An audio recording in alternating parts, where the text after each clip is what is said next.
família.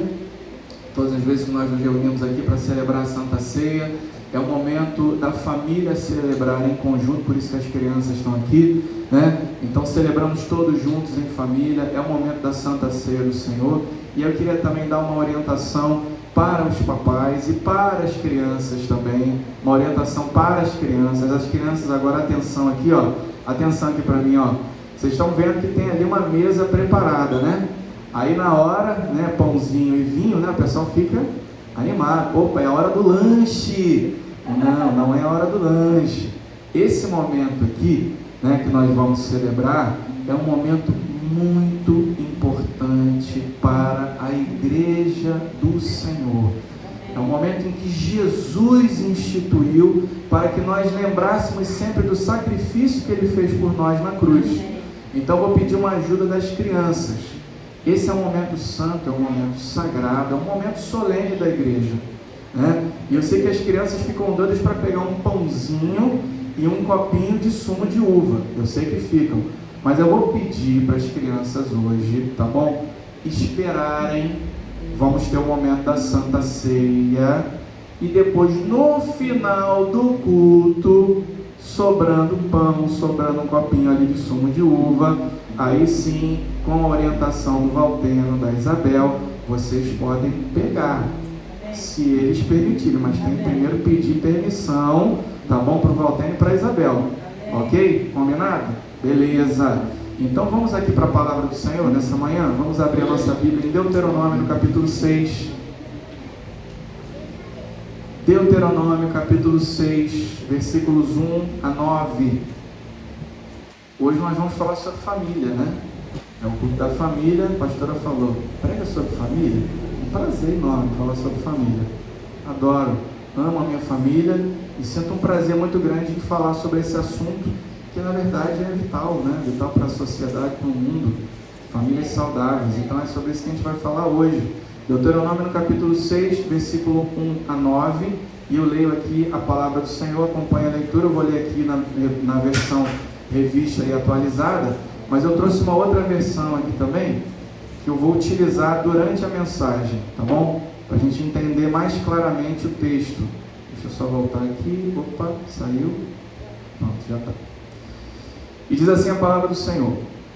O título que a Sociedade Bíblica deu para esse texto aqui é: o fim da lei é a obediência. E diz assim: estes, pois, são os mandamentos e estatutos e os juízos que mandou o Senhor teu Deus, se te ensinassem, para que os cumprisses na terra em que passas para possuir, para que temas ao Senhor teu Deus e guarde todos os seus estatutos e mandamentos que eu te ordeno, tu e teu filho e o filho do teu filho, todos os dias da tua vida, e que teus dias sejam prolongados. Ouve, pois, ó Israel, e atenta em cumprires, para que bem te suceda e muito te multipliques na terra que mana leite e mel, como te disse o Senhor, Deus de teus pais. Ouve, Israel, o Senhor nosso Deus é o único Senhor. Amarás, pois, o Senhor teu Deus de todo o teu coração, de toda a tua alma e de todas as tuas forças. Só esse versículo aqui dá uma série de mensagens, né? Versículo 6. Estas palavras que hoje te ordeno estarão no teu coração. Tu as inculcarás aos teus filhos e delas falarás, assentado em tua casa e andando pelo caminho, e ao deitar-se e ao levantar-se. Também as atarás como sinal na tua mão, e te serão por frontal entre os olhos, e as escreverás nos umbrais das tuas casas e nas tuas portas. Vamos orar.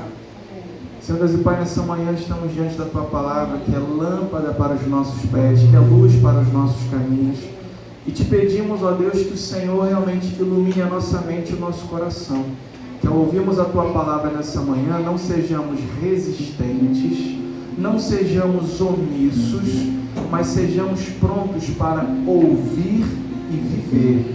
Em nome de Jesus, ó Pai, fala com a tua igreja nesta manhã, e que a tua palavra, ao cair no nosso ouvido e no nosso coração, seja como a semente que cai no solo fértil, gerando frutos a 30, a 60 e a 100 por um, conforme a tua soberana vontade, em nome de Jesus. Amém e amém. Irmãos, eu não tenho a menor dúvida de que famílias saudáveis são o ingrediente fundamental para uma sociedade melhor. Uma sociedade, né, um país, uma nação, ela é composta por famílias. A família é a matriz da sociedade em que nós vivemos. E uma sociedade forte, ela é o conjunto de famílias estruturadas. Uma igreja forte, uma igreja viva, uma igreja que avança, é o produto do conjunto de famílias saudáveis. Amém. Cidadãos honestos, pessoas corretas, pessoas que são éticas, cidadãos responsáveis, indivíduos emocionalmente estáveis, são o produto de famílias saudáveis. E é assim que funciona.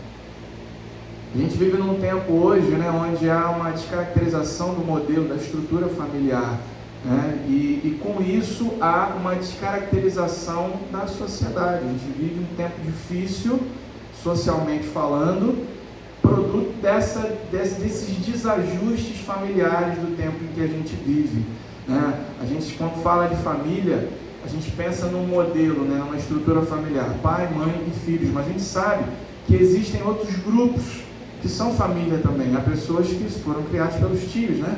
E aí foge daquele modelo tradicional. Há famílias que hoje, infelizmente, por causa do divórcio, às vezes por causa da morte, né, há o pai e o filho, a mãe e os filhos. A gente sabe que existem vários modelos de família, mas cidadãos honestos, indivíduos responsáveis, são produto de famílias saudáveis, sejam estas famílias organizadas da maneira que for, seja dentro do modelo tradicional, seja dentro de outros modelos, porque na verdade o que conta aqui não é a forma, mas o conteúdo, não é isso? O ambiente familiar, ele define a conduta individual.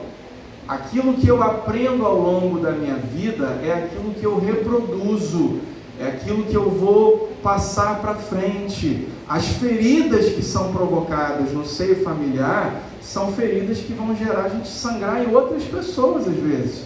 A gente leva essas feridas, leva essa conduta que às vezes foi tóxica dentro do nosso lar para o lar que a gente vai constituir no futuro. Por isso que é importante a gente falar sobre família na igreja. E o que é então, João, uma família saudável? Você está falando aí que famílias saudáveis, né, geram sociedades fortes, igrejas fortes. O que é uma família saudável? Uma família saudável, ela está baseada num tripé que é fundamental. Agora eu peço que você preste bastante atenção nesse tripé aqui, que você guarde. Se você não guardar nada nessa mensagem, que você guarde essas três bases que são importantes para uma família saudável. A primeira base para uma família saudável é o amor incondicional. Numa família saudável existe amor incondicional. Então fala comigo, amor incondicional. Repita aí, amor incondicional. A segunda base é a estabilidade emocional. Fala aí, estabilidade emocional. E a terceira base é valor moral. Diga aí, valor moral. Essas três bases, elas são fundamentais para uma família saudável. E quando eu falo em amor incondicional, né, o que é uma família saudável? Uma família saudável é um grupo de pessoas, e aí quando falo grupo de pessoas, você já entendeu, né? Existem alguns modelos que fogem às vezes do modelo tradicional, mas formam uma família. É um grupo de pessoas ligadas por um amor incondicional. No seio familiar, a gente deve aprender que o nosso valor pessoal não está ligado às coisas que a gente faz, mas está ligado àquilo que a gente é. E o que eu quero dizer com isso? Numa família saudável, você não tem que ser útil para ser amado. Numa família saudável, você é amado e ponto. Existem pessoas diferentes, não é? Dentro de um casamento, casou, já existem duas pessoas diferentes ali. Não adianta você imaginar e nem adianta você criar a expectativa de que aquela pessoa será igual a você, pensará igual a você. Muito pelo contrário. É até bom que haja divergência de opiniões, porque na multidão de conselhos há sabedoria, né? Existe até em administração um conceito que diz que é fatal para qualquer empresa, que é a teoria da equipe apaixonada. O que é a teoria da equipe apaixonada? Quando você está diante de um projeto e todos são unânimes em aprovar o projeto, pode ser que todos estejam sendo unânimes em levar a empresa para o buraco, porque aquele projeto pode ser um projeto horroroso. Então é importante que haja vozes de divergência, vozes de discordância para apontar as falhas daquele projeto. Enquanto família, isso é importante que aconteça. Divergências de opinião, divergências de pensamento, alguns choques de vez em quando, é importante que aconteça, para que a gente possa encontrar sempre o caminho melhor para avançar. Então, há um amor incondicional. Numa família saudável, a gente entende também que os nossos filhos são diferentes. Não adianta esperar que eles sejam iguais. Numa família doente, o que a gente vê muitas vezes é que a pessoa vale por aquilo que ela faz. E aí você tem constantemente estar tendo que provar a sua utilidade. Isso é uma família doente. Numa família doente, os pais amam os filhos só quando eles fazem as coisas certas e bem feitas. Quando eles fazem aquilo que o pai ou a mãe não aprovam, eles recebem frieza, desprezo. Agora eu chamo a sua atenção aqui para uma coisa que é importante. A gente não pode confundir amor incondicional com falta de limites. A gente não pode confundir, né? Dar amor incondicional para os nossos filhos significa também ser firme quando é necessário, mas ser firme de uma forma amorosa, nunca faltando amor, né? Há famílias em que quando há ali alguma divergência, alguma dificuldade, o pai ou a mãe, ou até o casal, eles param de falar um com o outro, né? E aí dão desprezo um para o outro. Não, isso não pode acontecer. Lá em casa, eu e Fabiana temos um compromisso de orarmos juntos todos os dias. Amém. Esse é o nosso compromisso.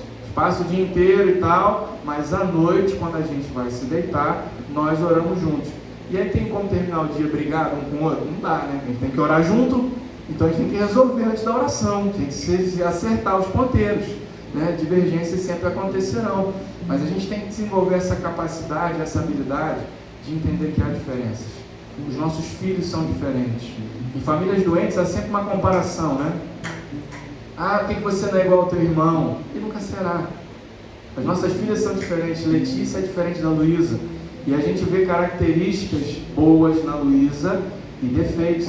Nós, enquanto pais, o nosso papel é reforçar as qualidades e ensinar dentro dos defeitos como elas podem ser melhores. Amor incondicional é isso. É você aprender a amar apesar das falhas, apesar dos erros, apesar daquilo que você não gosta. Eu vi uma ocasião, um episódio, eu sei que alguns já passaram por isso aqui. Luísa fez a Letícia nunca fez isso. E não é por isso que ela é melhor do que a Luísa, né? Letícia é melhor em outros aspectos, né? Mas Letícia nunca fez isso, mas Luísa uma vez. Sabe aquelas crianças que se jogam no centro comercial, que quer o chupa-chupa, e você não deu, ela se joga, chora, rola no chão. Pois uma vez Luísa fez isso, uma vez só, né? Fez, a gente ficou super envergonhado, eu e Fabiane. Aí eu só cheguei no ouvido dela e falei assim: quando você chegar em casa, você vai apanhar. Mas continuamos o dia, normalmente. Fiquei triste, chateado, envergonhado, mas não mudei com ela por causa disso. A gente almoçou, a gente passeou, fizemos o que queríamos fazer. E ela tinha até esquecido, Fabiane também tinha esquecido. Quando nós chegamos em casa, eu fui para o quarto dela e chamei Luísa. Ela veio toda feliz, toda contente, até já não se lembrava mais, né? E eu já com o chinelo na mão. Quando ela entrou no quarto, eu falei: lembra que o papai falou para você? Que quando você ia chegar em casa você ia apanhar? Então, você vai apanhar por causa disso. Expliquei antes, né? Vai apanhar por causa disso. Dei só 3. Tá! A Fabiana ficou nervosa, né? Foi pra cozinha, não queria nem saber. Foram só 3, mas foram 3 inesquecíveis, ela nunca mais esqueceu. Aí quando estava no centro comercial, ela ameaçava fazer uma pira, eu só chegava no ouvido dela e falava: você já se esqueceu? Ela lembrava na hora, né? Ficou marcado. Mas esse é o papel do pai, o papel da mãe: disciplinar com amor, amor incondicional, impor limites, sabendo que os limites que nós estamos impondo é para o bem deles, para que eles aprendam a viver em sociedade. Amor incondicional. Mas a segunda base, né, é a estabilidade emocional. A família tem que ser um lugar onde nós encontramos estabilidade emocional. E o que eu quero dizer com isso? Famílias saudáveis têm regras claras e justas. Eu conheci uma família há um tempo atrás que era extremamente conflituosa. O casal vivia em crise e eles tinham 3 filhos. E quem sofria nessa situação eram os filhos. Ora, eles estavam muito bem. Aquele casal estava em lua de mel, maravilhoso, resolvia os problemas, né? Só que eles viviam essa montanha russa, né? De crises, brigas, eram brigas terríveis mesmo. E infelizmente chegou o ponto em que eles não conseguiram viver juntos, se separaram, e os filhos sofreram por causa disso. Mas o que acontecia? Quando o casal estava bem, os filhos podiam pôr fogo na casa que eles achavam lindo. Eles tiravam foto, colocavam no Facebook: olha aqui, tem uma maionese no chão, que coisa linda. E aí estavam bem, os dois estavam bem. Quando estavam bem, os filhos não tinham limites alguns. Mas quando eles estavam mal um com o outro, estavam em crise um com o outro, não estavam bem, não estavam se falando, bastava o filho ligar o som alto no quarto, que era motivo para 1 mês de castigo, sem telefone, sem internet. E as crianças cresciam nesse ambiente sem saber quais eram as regras. Cresciam nesse ambiente, muitas vezes se sentiam injustiçados. O meu irmão naquele dia derramou um pote de maionese no chão, vocês tiraram foto, filmaram e colocaram no Facebook. Eu, por muito menos, fui punido com 1 mês de castigo. As crianças se sentiam injustiçadas dentro de casa. E como se sentiam injustiçadas, começou a haver uma revolta entre os filhos. Porque quando os pais brigam, os filhos entram em conflito. Quando há essa noção de que há uma preferência, né, há conflito entre os filhos. Não é assim que a gente vê? Jacó e Esaú, né? Havia uma preferência clara. A Bíblia diz isso, que Isaac amava Esaú, enquanto Rebeca amava a Jacó. E por haver essa preferência, o que acontece? Os filhos se revoltam com os pais? Não, os filhos lutam entre si. E foi exatamente isso que aconteceu, e é exatamente esse modelo que às vezes se reproduz nas nossas casas. Mas numa família saudável, existem regras claras, existem regras justas. A gente consegue, né? E a criança ela cresce nesse ambiente saudável, cresce nesse ambiente estável e vai levar essa estabilidade emocional para a sua vida futura. Vai levar essa estabilidade emocional para a família que ela vai constituir. Agora, a terceira base, né, que eu falei aqui, é um lugar onde há valor moral, transmissão de valores. Numa família saudável tem que haver transmissão de valores. Tem que haver diálogo, tem que haver conversa. E são conversas pedagógicas, né? Onde a gente ensina valores morais. Existe uma história que exemplifica isso. Um tempo atrás eu estava lendo um jornal, uma matéria, né, e me deparei com essa matéria aqui numa parte desportiva, do desporto. Né? Em 2012, eu leio aqui um trechinho da matéria. No final de 2012, em Navarra, na Espanha, numa corrida de cross-country, o queniano Abel Mutai, medalha de ouro nos 3.000 metros com obstáculos em Londres, estava a pouca distância da linha de chegada. Entretanto, confuso com a sinalização, parou para posar para fotos, pensando que já havia cruzado a meta e vencido a prova. Entretanto, logo atrás vinha o segundo colocado, o espanhol Ivan Anaya. O que ele fez? Começou a gritar para o queniano ficar atento, mas este não entendia que não havia cruzado ainda a linha de chegada. O espanhol, então, empurrou o queniano em direção à vitória. Diante disso, a imprensa correu até o corredor espanhol e um jornalista perguntou: por que o senhor fez isso?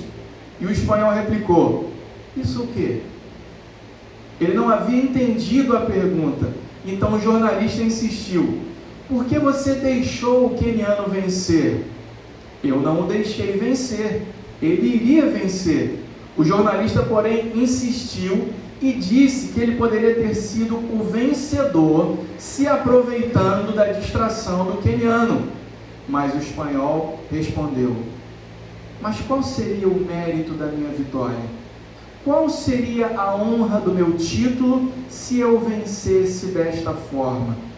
E ainda finalizou. Agora preste atenção como ele finaliza a notícia, a matéria. Se eu ganhasse desse jeito, o que é que eu falaria para minha mãe? Entende isso? Você consegue entender a profundidade dessa... Ele não entendeu a pergunta, porque para ele o natural era ser ético. Esse tipo de valor não é a escola que ensina. Esse tipo de valor não é a igreja que ensina. É a responsabilidade da família. Valores morais, ética se aprende em casa. E foi por isso que Deus escolheu a família como fonte principal do discipulado. Esse texto que nós lemos aqui das Sagradas Escrituras, em Deuteronômio no capítulo 6, fala do final da vida de Moisés. Moisés já estava no final da sua jornada, já estava velho, né? E aí eles estavam ali na beira do Rio Jordão, prestes a entrar na terra prometida, e Moisés sabia que não seria ele a liderar o povo na conquista da terra da promessa, mas que seria outro, Josué, que Deus já tinha levantado para ser aquele que seria o conquistador da terra. E diante desse momento final da vida, né, e sempre que a gente está diante dos momentos finais da nossa vida, nós dizemos as palavras mais sérias, mais graves, aquele tom de despedida.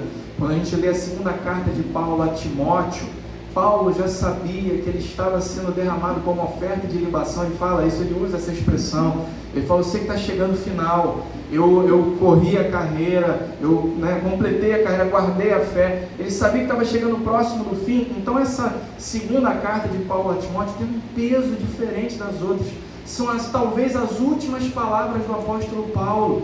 Então, quando nós estamos diante do momento do fim, a gente coloca um peso naquilo que a gente entende como verdades maiores, valores que a gente quer que as próximas gerações aprendam, o legado que a gente quer deixar. Então Moisés aqui, nesse livro do Deuteronômio, ele escolhe muito bem as palavras, ele repete algumas leis, né? Deuteronômio significa isso, outras leis, mas na verdade são as mesmas leis, só que repetidas, condensadas, organizadas, de uma forma que o povo pudesse ter um manual para seguir quando entrasse na terra da promessa. E esse texto aqui deixa claro para mim e para você qual foi e qual ainda é o papel da lei de Moisés. O papel da lei de Moisés nunca foi salvar, nunca foi. Você não é salvo por ser bom. Você não é salvo por obedecer e guardar os mandamentos da lei. Nenhum judeu foi salvo no Antigo Testamento por guardar toda a lei, até porque ninguém conseguia guardar e ninguém consegue obedecer toda a lei, porque ninguém é perfeito. A salvação, ela sempre foi pela graça, mediante a fé. Só que a diferença aqui entre nós e esse pessoal do Antigo Testamento é que a nossa fé, ela é retrospectiva. Veio o Messias e nós olhamos para o passado, olhamos para a cruz e dizemos: já veio o Salvador, e ao crer nele, fé, recebemos a graça que vem desta morte na cruz, o único que foi capaz de ver uma vida perfeita, e viveu esta vida perfeita no nosso lugar, e com a sua morte, com o seu sangue, Ele comprou para nós um lugar que oferece hoje pela graça, pelo favor imerecido. Então, quando olhamos para o sacrifício e declaramos que Jesus é o nosso Senhor e o nosso Salvador, então estamos salvos. A nossa fé olha para trás. A diferença é que os judeus olhavam para frente. Um dia virá. E quando eles sacrificavam um cordeiro e derramavam o sangue daquele cordeiro, eles diziam: um dia virá aquele que substituirá este sacrifício. A fé deles era prospectiva, olhava para o futuro, enquanto a nossa é retrospectiva, olha para trás. Mas a salvação sempre foi pela graça mediante a fé. Então qual é o papel da lei? O papel da lei de Moisés foi e é o de educar, o de ensinar.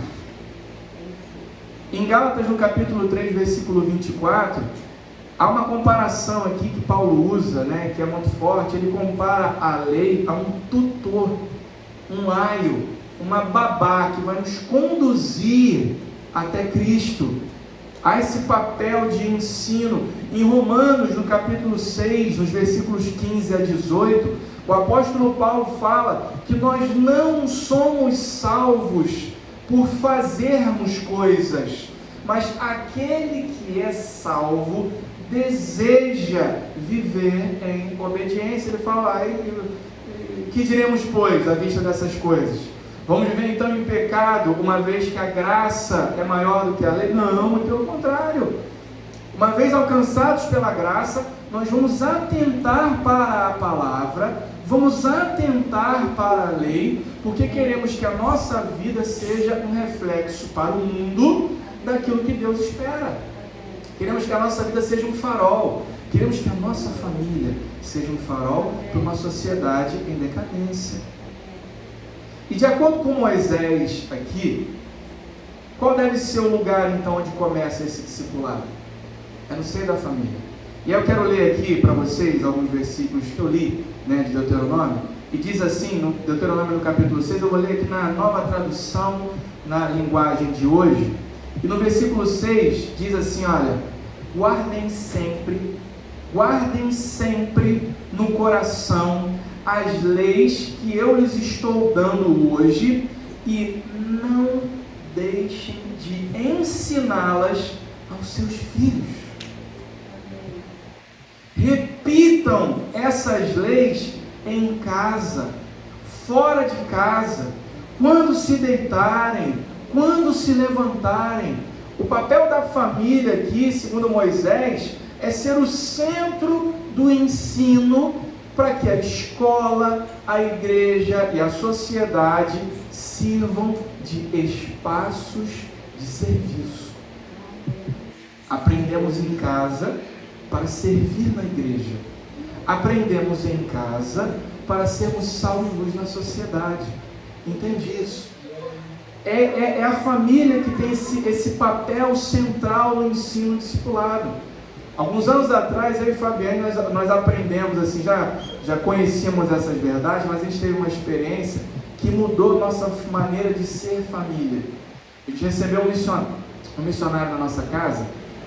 A nossa antiga igreja local lá no Brasil estava fazendo um seminário de formação, vieram pastores de várias partes do Brasil, e veio esse missionário, que era pastor da Igreja Batista lá no Vale do Jequitinhonha.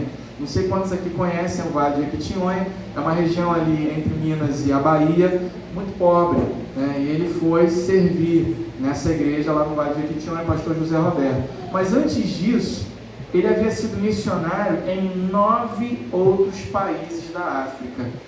E a gente, com aquela, eu e Fabiane, no início do casamento, não tínhamos nem filhos ainda, a gente ali, naqueles momentos ali com o pastor José Roberto, querendo entender um pouco mais, mas como é que foi isso, você com crianças pequenas, ir para a África, E a gente começando a edificar a nossa família, a nossa casa. O pastor José Roberto, ele ensinou para a gente uma verdade importante. Ele falou assim: nós fomos, mas uma coisa que a gente sempre teve assim como base na nossa família, nós só partíamos em missões depois que todos estavam de acordo. Mas a gente queria saber mais, né? Matoso quem? Você e sua esposa? Não. Nós só partimos em missões quando havia acordo entre eu, a minha esposa e os filhos. Reuniam as crianças para perguntar, olha, nós estamos agora querendo ir para Moçambique. E reuniam as crianças e tinham essa conversa com elas. E ao conversar, oravam juntos.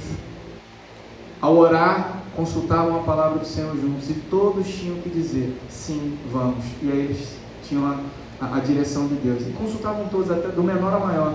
Tinha um filho de 3 anos de idade, até o de 3 anos era consultado para tomar essa decisão importante. Bom. E a gente aprendeu com isso. A gente aprendeu com isso que decisões, sejam elas quais forem, a família tem que participar. E são decisões que têm que ser tomadas aos pés de Deus, aos pés da cruz. Deus tem que sinalizar e tem que falar com todos. E nessa altura eu já havia falado para Fabiane, olha, Deus me chamou para que um dia eu deixe aqui o Brasil, deixe a minha carreira profissional e sirva como missionária. A Fabiane, nessa altura, no início do casamento, diz, não, de maneira nenhuma, como é que eu vou fazer? E a gente ouvindo o pastor José Alberto falar, ela só pensava, né? Pô, como é que ele não vai ter cabeleireiro, manicure lá, como é que vai ser, gente, no Zâmbia? Não sei como é que vai ser a minha vida, né? Início da caminhada, início do casamento, a gente tinha várias dúvidas, mas eu tinha uma certeza no meu coração, quando chegasse a altura certa, eu não ia precisar arrastar a minha esposa. Deus ia falar com ela. E foi exatamente assim que aconteceu. E é exatamente assim que tem que acontecer, irmãos. Amém. As nossas decisões, sejam elas quais forem, têm que ser tomadas aos pés da cruz. E para finalizar aqui, irmãos, eu não vou mais tomar, já falei muito sobre família, né? Tenho certeza que você já entendeu. Havia muita coisa aqui que a gente podia falar. Eu quero terminar esse culto aqui, nós vamos participar da mesa do Senhor, deixando para você alguns conselhos, para que você possa edificar a sua família, uma família saudável.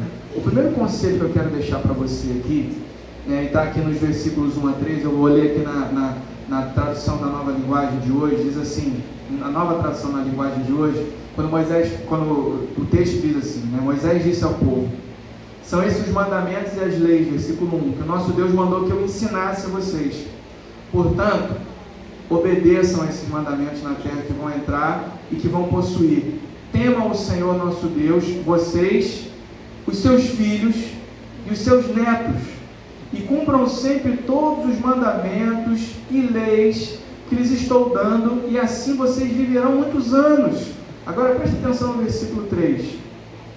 Povo de Israel, tenham o cuidado de cumprir a lei de Deus, conforme disse o Senhor aos nossos antepassados, e tudo vai correr bem para vocês. Você quer que a sua família seja uma família abençoada? Seja ela o modelo que for. Pai, mãe e filhos, pai e filho, mãe e filha. Não sei qual é o teu modelo de família, afinal sei, né? Sei porque conheço vocês, né? Mas independente do modelo de família, de estrutura familiar que você tenha, edifique a sua família sobre a palavra. É o que Moisés está dizendo aqui, isso é muito claro, e a gente sabe disso, mas a gente não vive isso muitas vezes, né? A gente não consegue compreender que edificar a nossa família sobre a palavra é muito mais do que trazer os nossos filhos para a igreja no domingo. É muito mais, né, do que trazer uma Bíblia, deixar a Bíblia lá na nossa casa. É muito mais do que se dizer crente, é muito mais do que ter sido batizado. Edificar a nossa família sobre a palavra significa ouvir e obedecer o que ela diz. Essa semana eu ouvi uma coisa muito curiosa, 2 amigos conversando por WhatsApp, né? E um amigo mandou uma mensagem para o outro, já eram amigos de longa data. Rapaz, eu estou com um problemão aqui, por favor, preciso de um conselho seu. E aí o amigo falou, é sobre a sua mulher? Aí ele falou, é. Aí ele falou, então deposita 20 euros na minha conta que eu vou te dar um conselho. Aí o cara, pô, mas você está me cobrando para me dar um conselho? Aí ele falou, na verdade eu estou seguindo o seu conselho. Você disse para mim que se conselho fosse bom, a gente não dava, vendia, então agora eu estou vendendo conselhos, né? Então está funcionando assim. O primeiro conselho sobre um assunto é de graça. O segundo conselho sobre o mesmo assunto custa 20 euros. E o terceiro conselho, para consertar as besteiras que você fez por não ouvir o meu primeiro conselho, custa 50 euros. Né? E era um amigo que já vinha recorrentemente buscando conselho por causa do problema que ele tinha com a esposa. Aí foi lá e, então tá bom, depositou os 20 euros, agora sou todo ouvido, pode falar. Né? E muitas vezes a gente paga, sofre na vida, porque não consegue obedecer os conselhos da palavra. E os conselhos são claríssimos. A Bíblia fala sobre tudo. A Bíblia fala sobre relações familiares. A Bíblia fala sobre como educar os nossos filhos. E muitas vezes nós estamos vivendo em relacionamentos, em famílias que não são saudáveis, simplesmente porque a gente tem a capacidade de ouvir, mas não tem a capacidade de viver aquilo que a palavra nos ensina. A palavra, ela tem que ser o manual que governa a nossa família. E o que Moisés está dizendo aqui é muito forte. Ele está dizendo: povo, tenham cuidado de cumprir, não é só ouvir. Eu estou aqui disposto a ensinar, mas se vocês não estiverem dispostos a cumprir, vocês não viverão o melhor. Ele está dizendo aqui: o Senhor, o nosso Deus, o Deus dos nossos antepassados, tem um compromisso com vocês de que tudo correrá bem para vocês e vocês se tornarão numerosos nesta terra se vocês cumprirem, não é se ouvirem. Não é ouvinte negligente, é operoso praticante. Está disposto agora, para a gente colocar a palavra em prática na nossa vida, a gente tem que rever a nossa agenda, que é isso que muitas vezes a gente não quer. Como eu já falei aqui em outras ocasiões, nós temos um compromisso, e não é porque eu sou pastor, irmãos, não é nada disso. Né? Às vezes a gente ele é pastor, por isso que ele faz isso. Não, na verdade, por fazer isso é que me tornei pastor. A igreja falou assim: caramba, esse cara é legal, o que ele faz com a família, é legal a maneira como ele vive. Pô, ele podia ensinar isso pra gente. Então vamos colocar ele no púlpito para falar como é que ele vive dentro do contexto familiar, e é assim que a coisa acontece. Mas há um compromisso na nossa casa, na nossa família. E aí eu peço desculpas por usar a nossa família, né, porque é o exemplo que eu tenho. E é o exemplo que dá certo. É o exemplo que funciona. A gente tem esse compromisso de discipular as nossas filhas em casa. Então a gente tem o nosso momento devocional em família. E esse momento devocional em família também é inegociável. Assim como inegociável é eu ter que trabalhar. Você negocia ter que ir trabalhar? Não negocia, você tem que trabalhar, você sabe que é uma responsabilidade. Então eu assumi como responsabilidade ensinar a palavra para as minhas filhas juntamente com a minha esposa. É um compromisso que a gente tem. E aí você vem perguntar: e qual é o segredo, né, para ter uma família saudável? A gente vive de acordo com a palavra. A gente vive o que a Bíblia ensina. Amém. Às vezes não é fácil. É difícil, muitas vezes no nosso momento devocional, as crianças trazem coisas para nós que são difíceis. À luz da palavra, a decisão é difícil de ser tomada, mas por mais dura que seja, a gente fala: olha, mas é assim que vocês têm que fazer na escola. É assim que vocês têm que fazer com os amigos, porque é assim que a palavra de Deus ensina. E às vezes muito contrariadas, elas saem da mesa. É verdade, é assim que a gente tem que fazer. A vontade que eu tinha era de dar um tapa na cara, um estalo na cara daquela amiguinha lá da escola. Mas não posso fazer isso, porque a palavra de Deus não ensina isso. A Bíblia tem que ser o nosso manual. E diante das mudanças que esse mundo moderno apresenta para nós, que há muitos conceitos do mundo hoje, né? Há muitos conceitos modernos hoje que contrariam o que a palavra diz, mas a palavra ela tem que sempre ter um peso maior. Se você quer ter uma família abençoada, tem que ter um peso. Você tem que edificar a sua família sobre a palavra. A palavra é que tem que ser o nosso padrão. Antes de tomar decisões importantes, consultem juntos a palavra. Consultem juntos ao Senhor. Não tomem decisões baseadas naquilo que é mais vantajoso, porque nem sempre aquilo que é vantajoso é certo. Nem sempre aquilo que é vantajoso é santo. Às vezes, a gente tem que perder para ganhar. De que adianta ganhar o mundo inteiro e perder a nossa alma? Muitas vezes, a prosperidade que a gente acha que vai alcançar ao tomar certas e determinadas decisões, são caminhos que aos nossos olhos parecem direitos, mas que ao final darão em caminhos de morte. Então não conduza a sua família para o precipício. Edifique a sua casa, a sua família sobre a rocha, sobre a palavra do Senhor. O segundo conselho, eu termino aqui com esse conselho, é o que Moisés está dizendo para a gente. Aqui no versículo 4 e no versículo 5, e aqui concluo, ele diz assim: escute, povo de Israel, o Senhor e somente o Senhor é o nosso Deus. Portanto, amem o Senhor com todo o coração, com toda a alma e com todo o entendimento. Para terminar, você quer edificar uma família saudável? Então ame a Deus mais do que você ama a sua família. Parece contraditório isso, né? Mas somente se você for capaz de amar a Deus sobre todas as coisas, você vai ser capaz de amar a sua família de uma forma saudável. Existe um lugar destinado à adoração no nosso coração que só pode ser ocupado por Deus.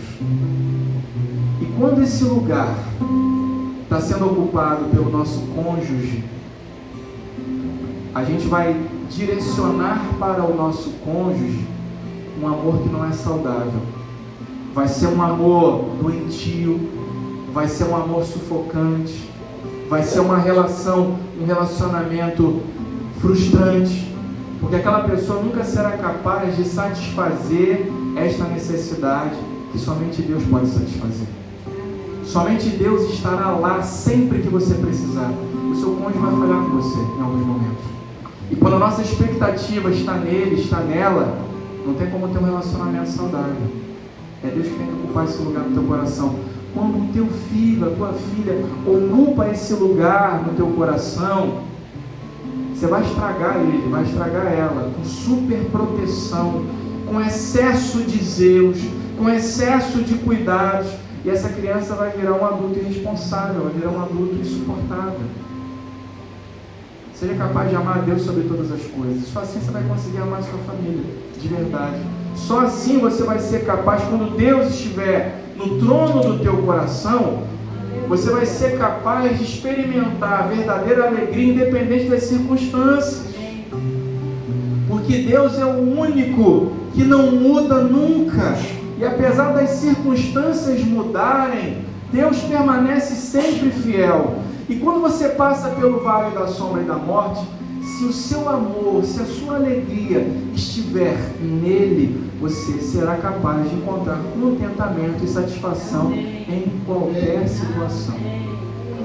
Se a fonte da sua alegria e do teu contentamento estiver no seu cônjuge, no seu filho, sua vida vai ser uma montanha russa. Você nunca vai ser capaz de ser plenamente feliz, plenamente realizado, porque as pessoas mudam, as pessoas nos ferem, as pessoas nos magoam. Ame a Deus acima de todas as coisas. Confia nele para dar para a sua família o doce e o amargo também. Quando você ama a Deus acima de todas as coisas, você dá para a sua família o doce e o amargo que vem de Deus. Você tem essa capacidade. Existem textos que são doces, né? O Senhor é meu pastor e nada me faltará. Cairão mil ao teu lado, 10 mil à tua direita, dizendo: esse texto eu gosto. Se o inimigo te bater numa face, ofereça outro. Não, esse eu já gosto. Há textos que são doces, mas há textos que são amargos. É como aquele remédio, né? É como aquela pica que a gente tem que levar o nosso filho para tomar. A gente sabe que ele vai chorar, a gente sabe que vai provocar sofrimento, mas a gente sabe que é para o bem. E quando a gente ama a Deus acima de todas as coisas, a gente sabe que tudo que está contido aqui é para o nosso bem. Quero terminar aqui fazendo um desafio para você. Eu não sei se você faz, mas se você não fizer, eu quero lançar esse desafio hoje para você. Assuma um compromisso hoje, em família, de separar tempo para vocês orarem juntos, para edificarem a casa de vocês sobre a rocha. Você pode falar assim: mas eu trabalho muito, então tem alguma coisa errada. Se Deus não pode ser prioridade na tua agenda, tem alguma coisa errada. Você quer ter uma família abençoada? Coloque Deus no centro. Você quer ter uma vida financeira abençoada? Coloque Deus no centro. Você quer ter um casamento abençoado? Coloque Deus no centro. E você vai ver que tudo vai se transformar. Ainda que as circunstâncias sejam adversas, vocês serão capazes de superar e suportar todas as coisas naquele que é o nosso Senhor. Amém? Vamos ficar em pé nessa manhã para participar da mesa do Senhor?